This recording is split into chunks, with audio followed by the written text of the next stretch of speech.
The 2000s were an interesting time when technology was just starting to advance, iPods were the next big thing, and everything looked like this for some reason. It felt like the world was entering some sort of new, futuristic era.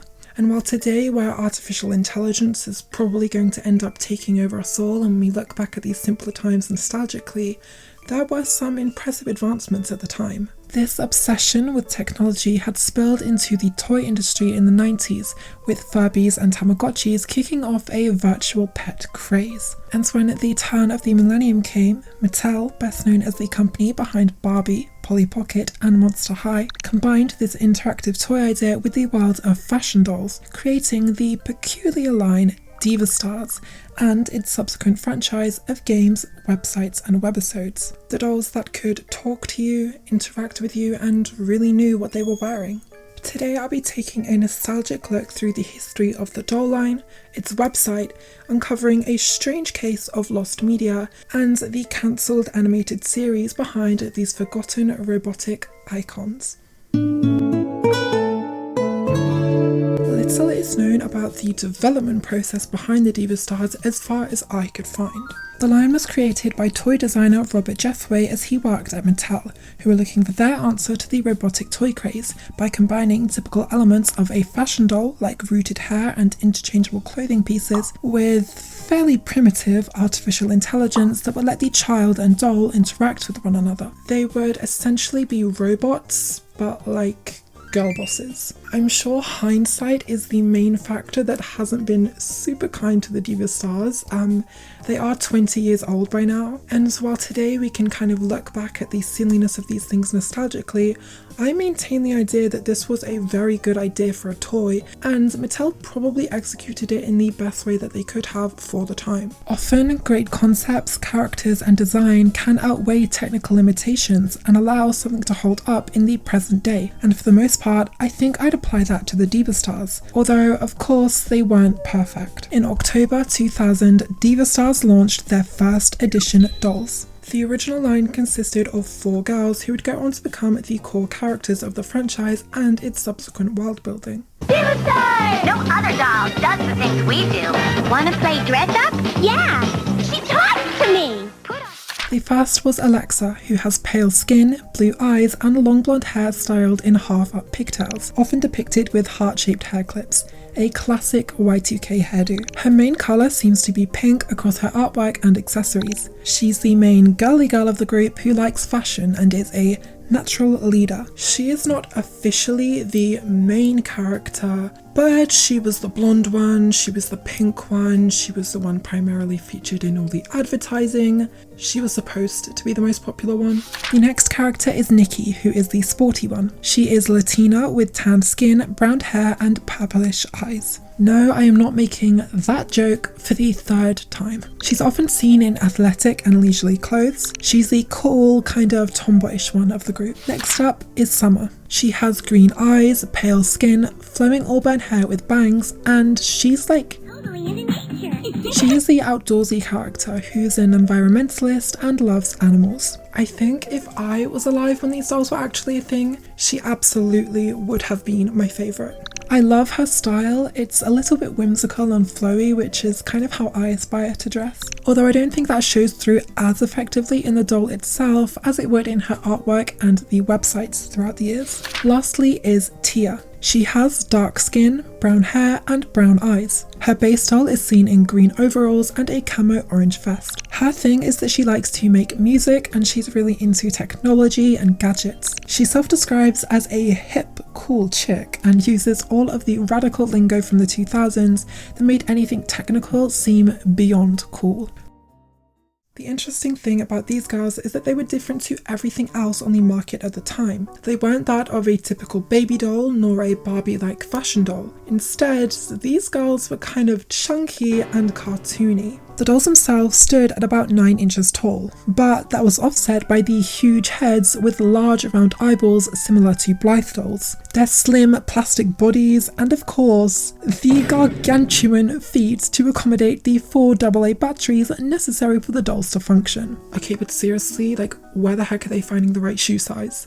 It's up to you whether these are creepy and nightmare-inducing, or if they're kind of weirdly endearing and nostalgic. I know the huge feet are kind of silly, but I don't know, I kind of like it as a design choice. It gives the dolls more of an identity and a really striking silhouette, especially when transformed into promotional artwork and renders. It's like they're from a cool magazine or a fashion illustration. The Y2K of it all. Of course, the main appeal of these first dolls was the technological, robotic, interactive magic. They really spoke to you. What's interesting is how these robotic elements and the fashion elements were intertwined with one another. Each doll would have base undergarments attached to their bodies and were packaged with a variety of accessories and clothing pieces. These were made of a molded plastic as opposed to fabric and would clip onto the doll, but this would mean that they're only visible from the front side, so I guess it was just best to not turn your Diva Star around. That and the hair. The hair is very thin. Because of the speakers, it's only rooted on the top of their heads. They're just kind of balding. Oh my gosh! She's bald! She's bald and she's torturing people who have hair! Trying to do any kind of hairstyle will just leave the entire back of their head exposed. And the hair fibre was Kanekalon, which isn't typically used in doll production anymore. The pieces would include small metal contacts that interact with the dolls, meaning the character would know what she's wearing and respond appropriately. So if Alexa was wearing a pink dress, she might comment on how she likes the colour or something along those lines. Every time they spoke, their mouths would light up and flash, their heads would move from side to side, and their kind of creepy eyelids would open and close. And you're like the coolest of the cool. I could be friends with you. I'm way into the outdoors. Plus, I'm way into good music. Plus, yes, to set my clock.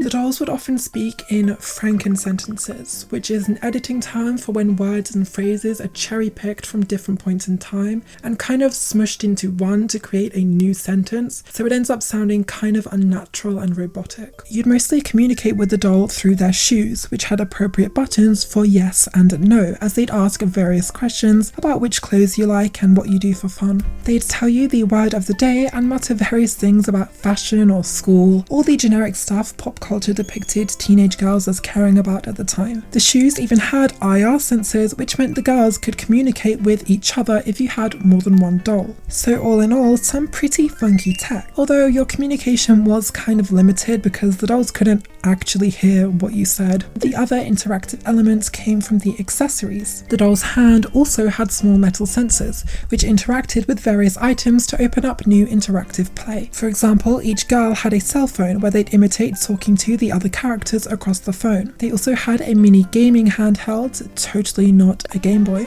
trademark. These would prompt the Diva Stars to initiate a game with the player, although a game is pushing it as it might just involve swapping clothes or trying a new hairstyle. I want to take a moment to appreciate the box art design though. It's definitely a product of the time with all the quirky slang everywhere, but they do a great job at demonstrating what the doll does while capturing the personality of the brand. These dolls kind of seem like a line that would have flopped and only have a few releases while fading into obscurity. I mean, they're arguably a bit creepy, they're very gimmicky and just a little bit odd. I don't even think Mattel could have predicted just how much of a success they became. The dolls were doing incredibly well and became somewhat of a phenomenon in the target audience of girls aged 6 to 11. I think the way the dolls interacted with each other, making children want to buy multiple for their collection, fueled this. Supposedly, some dolls would even ask for an item of clothing that didn't even come packaged with them initially. That and the expansive web content and video games, which we'll get into, made Diva Starz its own world for children to invest in. However, that does not mean the dolls escaped the rampant backlash from parents that most popular doll lines end up receiving. Complaints came in about the generic, girly personalities and the obsession with clothes and hair. Supposedly they weren't good role models. Of course, it's not wrong to think critically about the toys and media that children engage with.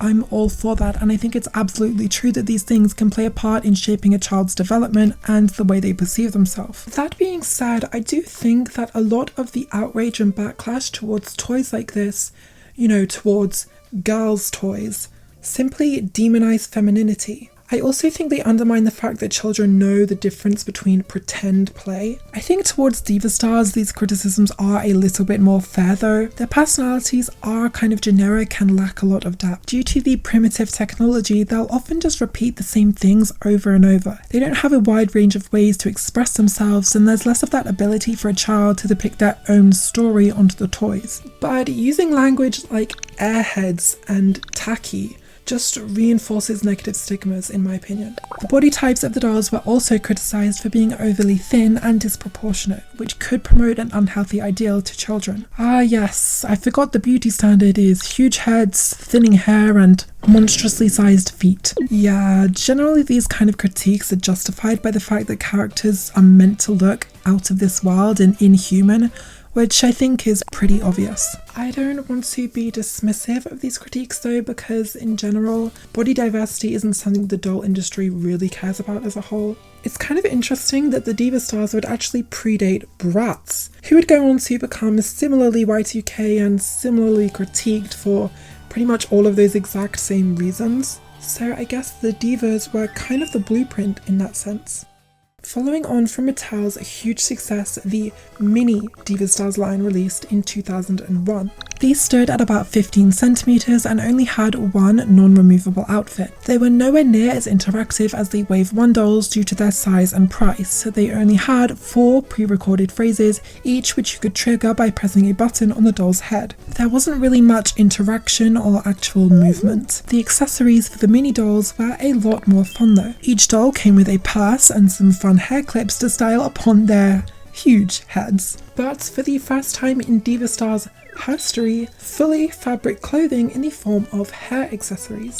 Tia had a striped beanie, Nikki a leopard print bucket hat, Summer a green bandana, and Alexa this kind of fluffy pink scarf. I think these are pretty cute. You know, you wouldn't really get the whole Diva Starz gimmick with them, but I think the proportions are a little bit more aesthetically pleasing in a smaller form.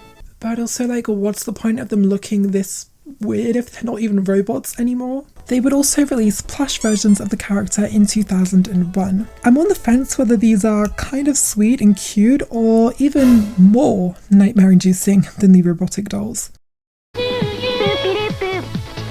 I love your new hair. How about another hairstyle? Sure. Do you want to pet Fluffy? Yeah. Fluffalicious. Diva Starz. No one stops Diva Starz. The second wave of core dolls came out in 2001, with the same 4 characters, just slightly refreshed styles and more quirky nostalgic outfit pieces, even including pajamas. They were still marketed with the same ideas about being a doll that can talk and interact with you, although the main thing that differentiates these is that they each came with pets. They each had a little pet figurine that could attach to the doll's hand with a lead, where they would function like all the other accessories. Other new accessories included the CD player and a little laptop, but I'm pretty sure that's not how laptops look or ever looked. I find it funny that email was such a buzzword in 2001 that they had to plaster that across all the box art like it was some huge selling point. Other than that, there isn't much different between the 2 waves. It was just a way to refresh the brand and keep it relevant. 2 of the little pets would also be released as their own interactive robotic plush toy with a voice box inside that meant they could talk to you. Fluffy, who was Alexa's pink cat, and Nikki's dog, Budster. They also had a couple of tie-ins with McDonald's for a Diva Starz Happy Meal toy, with these small little keychains or figurines depicting the characters. Now, I don't know whether these released anywhere else, but Diva Starz would actually come to Happy Meals here in the UK via these, like, small mini Diva Starz Lite. Obviously, they were just small and cheap, but their eyes are really, really creepy. I think you could kind of wind them up and then they'd start talking. Diva Starz is already approaching the uncanny valley, and I think this definitely crosses that line. The year is 2002. Apple is releasing their 2nd generation iPod, Mario is vacationing in Isle Delfino, and Barbie has finally got some competition from the new kids on the block. Yasmin, Chloe, Sasha and Jade, the girls with a passion for fashion were taking the doll industry by storm. With their trendy, sometimes scandalous Y2K fashion, their interesting proportions and striking faces, every kid on the block seemed to want a Bratz doll. I've already kind of mentioned how in many ways the Diva Starz were a precursor to Bratz, who got themselves in many controversies. They were both sets of 4 girly 2000s typical teenage characters in trendy clothes that seem cool and idyllic to young girls. I mean, sure, a lot of dolls are like that, but when you scroll through eBay today, a lot of them will mistakenly list the Diva Starz as Bratz dolls. I guess Mattel caught wind of this, and in a desperate attempt to pick up some of the steam that Bratz were stealing from the Diva Starz, they rearranged the entire brand to be more typical dolls. But wait, something else in the brand shifted. You see, the second wave of mini Diva Starz was no ordinary release. Something was wrong. Someone was different. Alexa, Tia and Nikki were all still here, but this is Miranda, the new Diva Star. The new rich, preppy, cool blonde on the block. And no, she is not just a repeat of Alexa because, I guess she has pink streaks in her hair? I don't know. You might be asking, well, what happened to Summer? I think Mattel might have killed her. But seriously though, like, what the hell did Summer ever do to you? She was just a fun-loving gal who cared about the environment. The only logical explanation I could think of is that Summer was just the least popular character, or maybe her style wasn't trending as much anymore, and with Alexa being the most popular, she was also blonde, so they had to introduce another blonde. I don't know, I'm sure there's some kind of market research going on there. It's just kind of weird for a character to be completely replaced like this, and she was my favourite, so it's kind of sad. I guess that Miranda was just a better fit for their all-new doll line, Fashion Diva Starz. Do you diva? Diva Starz! Diva trends! Change it again! Do you diva? These drastically changed the proportions of the dolls, opting for more typical anatomy and proportions. Is it just me, or are these kind of more creepy than the original dolls? Instead of feeling deliberately cartoony, these ones just slip right into the uncanny valley of being almost humanoid, but like, still not. I guess that some people feel this way about all dolls, but like, no, something is definitely off here. The other big shift was in the clothing, which is now fabric. This is because Mattel were significantly toning down the robotic elements. Now that they had more typical fashion pieces, they wouldn't be able to interact with their clothes, and there were no more functional accessories. Instead, the Fashion Diva Stars were like the minis in that you could press a button on their heads and they would talk from a small set of pre-selected phrases. I think the issue with this reboot is the sort of lack of identity. It wanted to be a robot doll and cash in on that trend, but it also now wanted to be a fashion doll, but it wasn't really committing to either side. They're just kind of whatever. I don't really feel that enthused to talk about them. But I think the new art style for the redesigns is pretty cool. There's some fun promotional art. Let me know if you ever had any of the Fashion Diva Stars line, or if you think they're still creepy. The second line of these were interesting in the fact that all of their clothing pieces would glow in the dark. Oh, sorry, I meant they had hot glow-in-the-dark fashions to glow out in style. You glow girl. It's kind of a cool gimmick, but I can just imagine all the kids in the 2000s lying in bed and trying to sleep, but in the corner of their eye is just a glowing Diva Starz in the distance. The third series, which would release in 2003, was called Glitter to Glam. On top of having a more robust box for their second outfit and new accessories, each of the girls would have a pair of sunglasses. Oh, sorry, I mean shades that would affect what they say depending on if the sunglasses are up on their head or down on their face. I'd say this is the better of the three lines. At least it had a kind of distinctive style and theming. Various fashion packs also released to coincide with all of the new lines. There was even a third line of the mini dolls in that original style where Summer randomly made her return. As much as it was sad to see her go, maybe it was best she didn't go through the yassification process of the Fashion Diva Stars. A 3 or 4 year life cycle isn't too uncommon for a doll line, especially one that was losing popularity over time. Glitter 2 Glam was their last ever release, and Mattel would discontinue the brand in 2004. They were already trying to fight off Bratz with Mycene, and I think by this point Diva Starz was just a fad that had outlasted its welcome. And its transition away from the robot gimmick into a kind of traditional doll left it feeling kind of empty and unappealing. I don't think they had a bad run, I just think that their time was up. But it was really interesting to look back at all of the releases and the history of these dolls because I just find them kind of fascinating and they represent such a moment in time. Please comment if you had any of these dolls growing up. What was it like at the time? Which character did you have? Or if you're like me and you just like reflecting on old dolls, let me know what you think too. While it was a doll line first and foremost, a huge element of the franchise and how a lot of people remember it were the online games and webisodes from divastars.com, which opened in 2000 to promote the dolls and expand them into a multimedia world with lore and characters. But before we delve into that, make sure you like the video if you are enjoying it so far. A huge thank you to everyone who is supporting me, it means the absolute world. If you want me to unlock more childhood memories or delve into other nostalgic worlds, then make sure you subscribe and turn on the bell so that you'll never miss another upload. And thank you for today's fan art of the video, which comes from Piper. These little expressions of the sprite cat are just super cute. If you want to send me any, then you can on Discord or Twitter or by email. On to the rest of the video. The early 2000s were an interesting time for the web, dominated by Adobe Flash, when just clicking your way around an interactive website with a quirky, colourful design and mascot characters was one of the most riveting ways a child could spend their time. Of course, accessing all of this content that people are nostalgic for isn't so straightforward today. Not only do the sites not exist, but neither does Adobe Flash in any officially supported manner. But luckily, through a variety of sources, we can piece some of these bits of history together.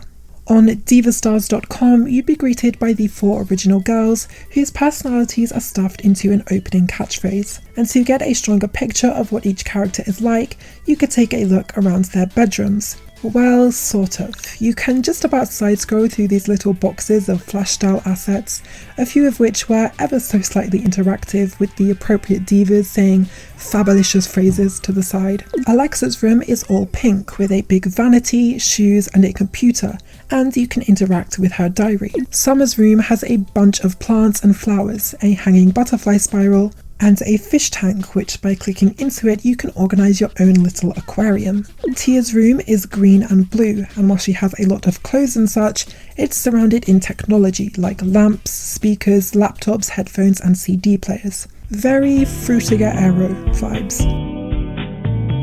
There was an interactive music mixer where you can experiment with different sounds to make your own mix, which had functionality to share via email at the time. Nikki's room shows her passion for sports with a skateboard, skates, helmets and a hanging bike, as well as a shelf of trophies with a football. In the room of each girl were also tiny versions of all the Diva Stars. Clicking through to these would give you information on all of the available products you could purchase with photos and character descriptions. Why do the girls have dolls of themselves in their own room? Are Diva Stars a product within the Diva Stars universe? And does that mean there's also a Diva Stars website in the Diva Stars universe? Is this just like an endless diva paradox? I believe the site was also later updated to fit Miranda and the newer character designs, but I found no playable build of this. 4 of the minigames based on each of the Diva's pets have luckily been archived and are playable across various minigame websites. Fluffy Stars Dress Up is a simple interactive dress up experience with Alexa's pink kitty. In Happy Stars Treat Toss, Tia will throw food and you control the puppy with your arrow keys to collect good food for points while avoiding spoiled food. Budster Stars Doghouse has you redecorating a room by clicking various items and opting to change them, which prompts Budster to interact with them in different ways. And lastly, Sunny Stars Carrot Crunch is a Pac-Man clone where you play as Summer's rabbit collecting carrots. There are also a few known minigames which haven't been archived and aren't currently playable. Make a Mag, which judging by the picture allowed you to use images, stickers and headlines to create a Divalicious magazine. And Alexa's Diary, which from the found image encourages the user to share their own secrets. These are not the only games for the franchise though. In 2000, a CD-ROM simply titled Diva Starz was released for PC. In this game, you meet with the Core 4 in the coffee spot. From there, you can either Diva chat, finding questions and answers about each character or playing music, or by visiting one of the other 4 spots, you could open up a sort of minigame. The style spot takes you to the cutest salon ever. I mean, the windows are literally hearts, but you can change up your character's hairdo with style, colour and accessories. Or at the fashion spot, you can change up their clothes. Usually they give you some sort of theme to adhere to as a challenge. In the music spot, you can play around with different styles and sounds of music.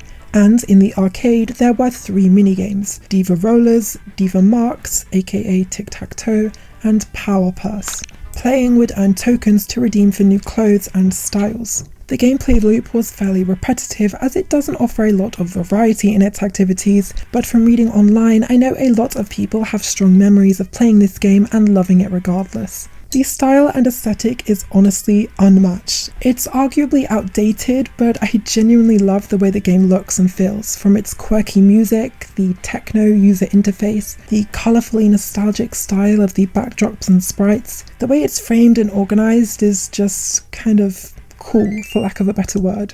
The other release was for the Game Boy Color, Diva Starz Mall Mania, which similarly has the Diva Stars doing random minigame challenges at various spots in a mall. I don't know what else to say about this one. Even at the time this was considered to have very little content, it's just kind of a pixelated light version of the PC game. And then there were the webisodes, an art form that is truly dead today. I guess companies prefer just uploading to YouTube or TikTok. Yes!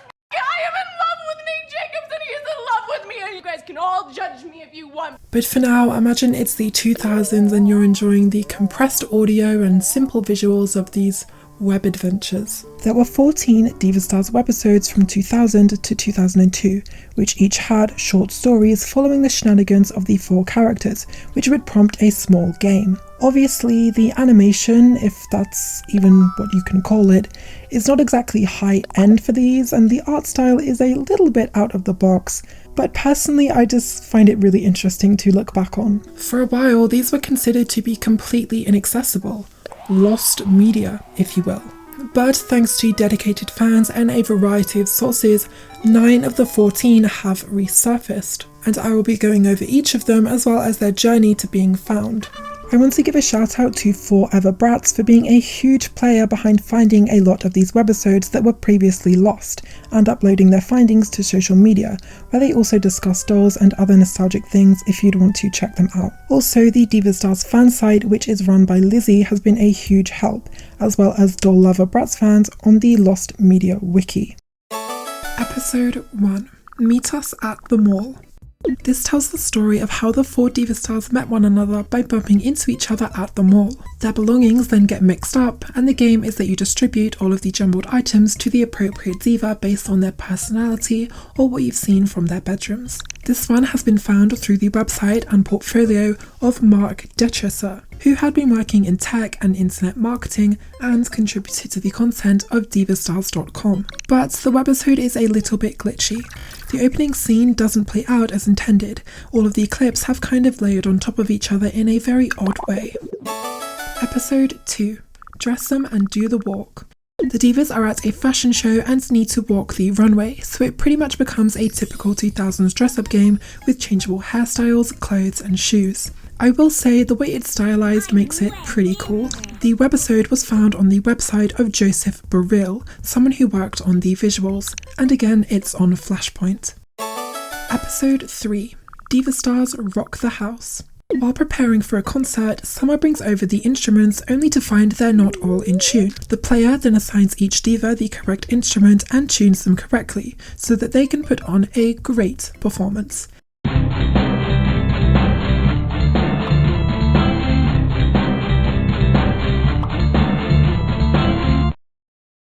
Great! webisode is very short, you're basically thrown into the deep end and don't get a lot of context. Like, what exactly are they performing for? Like episode 1, this was also found on the Duchess Studios website. Unfortunately, webisodes 4 through 8 are completely lost. No one has been able to obtain them, not even screenshots or a recorded playthrough, so the search is still ongoing. I think it's really unfortunate that not only something that people spent time developing and programming, but also something that has just made a lot of memories for people is now completely gone. Luckily, we at least have short episode synopsis, so if any of these rejig your memory, please let me know in the comments. In episode 4, they went to the mall and you had to match the items from the shelf to the diva you were shopping as. In episode 5, the player creates a firework display that the girls are attending. Episode 6 has them collecting litter from a park on a scooter. In episode 7, they're all getting ready for a big school dance so you could give them a makeover. And lastly, episode 8 involved a pet grooming game. Were these webisodes grand pieces of art or storytelling? No, of course they're not. But the memories that people have made, in my opinion, are so valuable, and finding these webisodes would absolutely be worth it. The construction and artistry behind developing and marketing a franchise and products like this is one I truly admire, so finding these silly, nostalgic moments of history would mean a lot. Episode 9. The Diva Stars hit the slopes. In this webisode, the divas are hanging out at a ski resort together, and Summer is building a snowman. As they search for Alexa, they realise she is head over heels for, this guy. I can't with how unserious this is. The other three then start to swoon over him. Not gonna lie, this episode is not beating the reductive teen girl stereotype allegations. The game was a snowboarding ride, avoiding obstacles and collecting points, so that your chosen character could meet Hans in the lodge at the end. This one was, slightly longer. There was actually a fraction of a plot as opposed to just a concept or vague idea that was there to set up a minigame like the earlier episodes. This one was archived by Flashpoint and is playable over there, as was the following. Episode 10, Hollywood Diva Style. The girls are watching Across the Hall on the TV, which is a Friends parody, and they all have a crush on this one character. They think he's cuterific. I beg to differ. Men look a little bit disturbing in this art style. The girls enter a competition to be in with a chance of redesigning one of the sets for the show, and of course they win. So they take a journey to Hollywood. Since when did any of them have their driver's license? How old are they? The game is then a simple room decorating experience. It would have been a lot more interesting if you were able to place and arrange items at your own free will, but instead you can only change specific objects as displayed. Episode 11, Adventures in Tiki Land.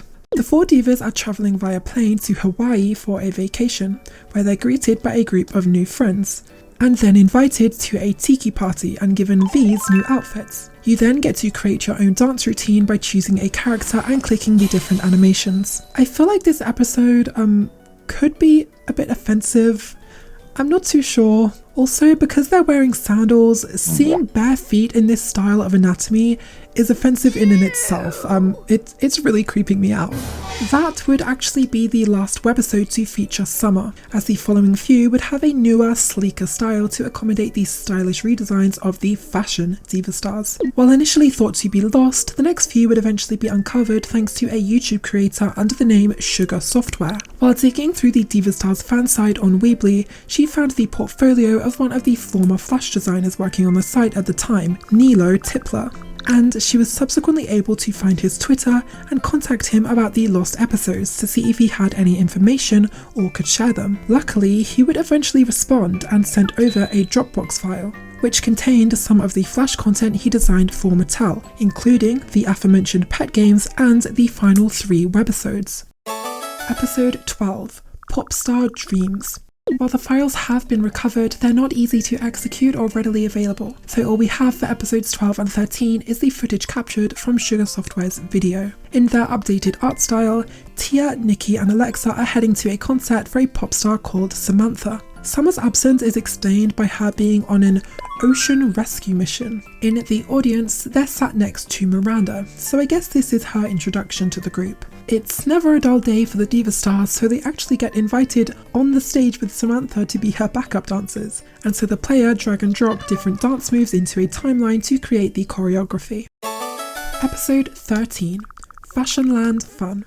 This episode has the group going to an amusement park and experiencing all the rides, as the player drags and drops each girl into an attraction where they have silly interactions. Then at the end, this random group of guys is there for some reason. Poor Summer, who by the canon of the webisodes was literally just kicked out of the group for Miranda.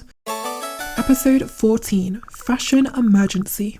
The final episode, which is playable on Flashpoint, also has a slightly new art style. The canonical reason for this shift in proportions is simply that the girls grew over the summer, which sure, yeah, they're taller, but their heads are also 10 times smaller. Because of this, their clothes no longer fit them, so they have to go on a shopping spree just in time for the first day of school, which manifests in a genuinely fun and cute little dress-up game. As the doll line was officially discontinued in 2004, divastars.com and all of its games would shut down with it, redirecting to everythinggirl.com, the one-stop for all of Mattel's web content for their girly franchises in the 2000s. This webisode would end up being the only Diva Starz content available there as the franchise became more and more forgotten. This variety of online content is a large component of the memories people have of this franchise today. It's things like this that keep a child engaged with a brand on a regular basis, as the different avenues feed into marketing one another, and that way you can learn more about the world and its characters. Taking a blast into the past and hanging out with the divas like it was 2002 at the mall was pretty fun. But what if I told you that initially there were plans for a full Diva Starz animated series? Think about your favourite childhood TV series. Maybe it was SpongeBob, or maybe it was the Powerpuff Girls, or iCarly, or Dora the Explorer. There's dozens of options. These shows can stay ingrained in our heads for so many years. They often follow the same formula. There's a core cast of characters, there's settings, there's places that you remember from each episode. Oftentimes, this will come from a pitch bible, a document typically written as a show is being developed or pitched to the networks that lays out the clear premise of a potential series as well as its world, how that world operates, and the characters who inhabit it. So while a show you grew up loving may have its own pitch bible, that doesn't mean every pitch bible that is written is turned into its own show. And that's exactly what happened in July of 2000 when Dean Stephan wrote a pitch bible for Diva Starz, the animated series. Stephan is someone who has a large resume of credits as a writer or story editor across a variety of cartoons, including Cat Dog, Goof Troop, Masters of the Universe, My Friends Tigger and Pooh, La La Loopsy, and many, many more. Unfortunately, Dean Stephan would tragically pass away on May 15th, 2018, but the impact of his writing on people's memories everywhere isn't forgotten. This is where I have to give a huge credit to Forever Bratz, who I also mentioned when talking about the lost webisodes. He's an incredible contributor to the doll community and helped discover the existence of this cancelled series. When browsing eBay for Diva Starz listings in early 2022, he would come across a mysterious listing for this strange, unseen pitch bible, and naturally intrigued, looked into it, where the description claimed the document was purchased from Stephan's family, who were possibly clearing out old belongings and papers after his passing. When further questioned, the eBay seller didn't answer when they bought the pitch bible, and didn't seem to have much information on the series or what happened. So, thanks to Forever Bratz winning the eBay listing, scanning the documents and uploading them online, this piece of unknown lost media and Diva Starz history was recovered 22 years later. The show was said to be a typical 11-minute series set in the town of Fairview, which a few months ago had started experiencing strange occurrences where zany and dangerous villains started to attack. And, in the series, it seems the four core characters would have been stylish, tech-savvy, girl boss superheroes. Yeah, clearly this is not something that ever made it into the franchise, which is a little bit more slice of life. The show's tone was set to balance these two sides of the coin by intertwining kid-relatable situations with a bigger action story. Alexa, Nikki, Summer and Tia were all set to have the same personalities that came through in the dolls and webisodes, but it's interesting to hear of other characters which went completely unused, like Tiffany and Monique, the snooty mean girls with rich families who make nasty remarks to the protagonists, or Jimmy, the boy sidekick character, and Ricky, Nikki's older brother who Alexa has a huge crush on. The settings include, of course, the mall, which was a staple of the franchise either way, as well as their high school and of course the girls' bedrooms. If you want to view the entire document, I will leave a link in the description as well as Forever Brat's video on the topic. It would also include plans for episodes that we presume never got made, so it's pretty interesting if you want to take a read. I'm not going to go over it all because I don't want to take credits for the finding, and also this video is getting pretty long already, so. And at that, thank you all so much for watching this video. What do you think about these little gremlin things? Do you think they're cute? Do you think they're creepy? Let me know all of that in the comments.